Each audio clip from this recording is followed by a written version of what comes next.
Hi everyone, welcome to our channel. Here you are always well informed. I ask you to please subscribe to the channel. Leave your like and thank you very much.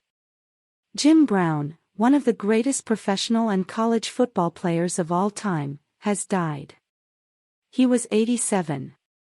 His wife, Monique, announced Brown's death in an Instagram post Friday afternoon. She said Brown passed peacefully Thursday night in their home in Los Angeles. To the world he was an activist, actor, and football star, the post stated. To our family he was a loving and wonderful husband, father, and grandfather.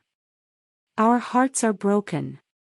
In 2020, Brown was selected to the NFL 100 all-time team and also was ranked as the #1 all-time player on the College Football 150 list to celebrate those sports anniversaries. He was named the greatest football player ever by the Sporting News in 2002. Brown, who was selected in the first round of the 1957 draft, played 9 seasons for the Cleveland Browns, 1957-65, and led the league in rushing 8 of those years. He rushed for 12,312 yards and averaged 5.2 yards per carry over his career. He also was named a Pro Bowler every year he played. He led the Browns to the league championship game 3 times, winning the title in 1964, and was named MVP 3 times. He ran for at least 100 yards in 58 of his 118 regular season games, never missing a game. He rushed for more than 1,000 yards in 7 seasons, including 1,527 yards in one 12-game season and 1,863 in a 14-game season. Brown also worked to empower the Black community during the Civil Rights Movement.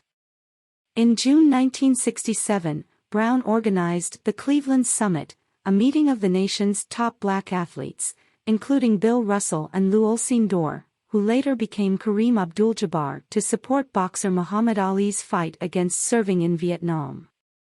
In later years, Brown worked to curb gang violence in Los Angeles and in 1988 founded American, a program to help disadvantaged inner-city youth and ex-convicts. Brown also advocated for modern athletes to be more involved in the Black community. In a statement, NFL Commissioner Roger Goodell called Brown a gifted athlete who became a forerunner and role model for athletes being involved in social initiatives outside their sports. It's impossible to describe the profound love and gratitude we feel for having the opportunity to be a small piece of Jim's incredible life and legacy, the Browns said in a statement. We mourn his passing, but celebrate the indelible light he brought to the world. Our hearts are with Jim's family, loved ones, and all those he impacted along the way. Brown retired at 30, at the top of his career. He was filming the movie The Dirty Dozen during the off-season in 1966, and production went long because of bad weather.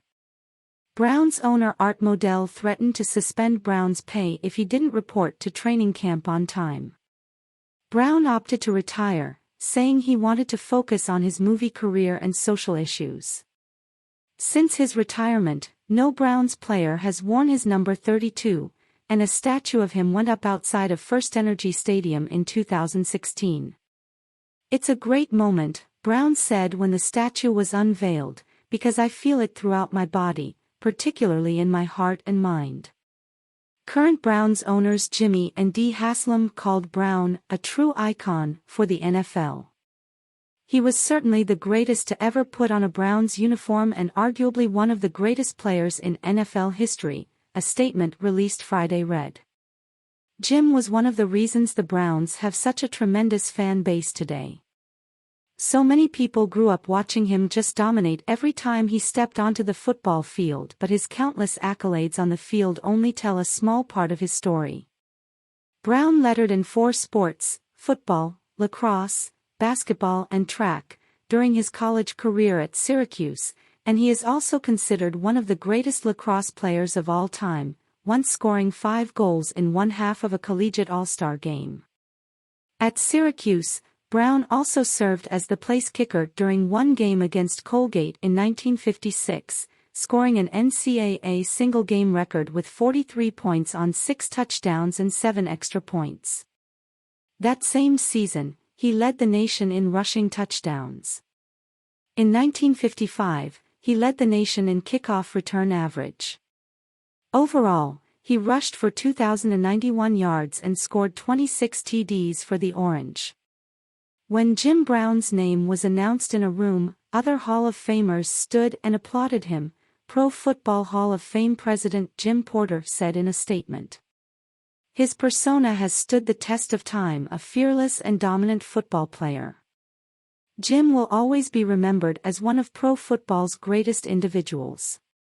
Brown was involved in several off-the-field incidents, especially shortly after he retired.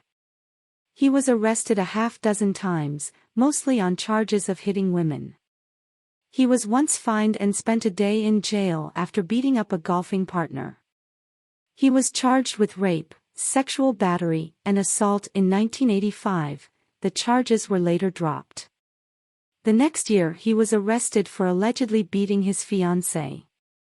In 1999, Brown was acquitted of domestic threats against his wife but convicted of smashing the window of her car and spent time in jail when he refused to attend domestic violence counseling.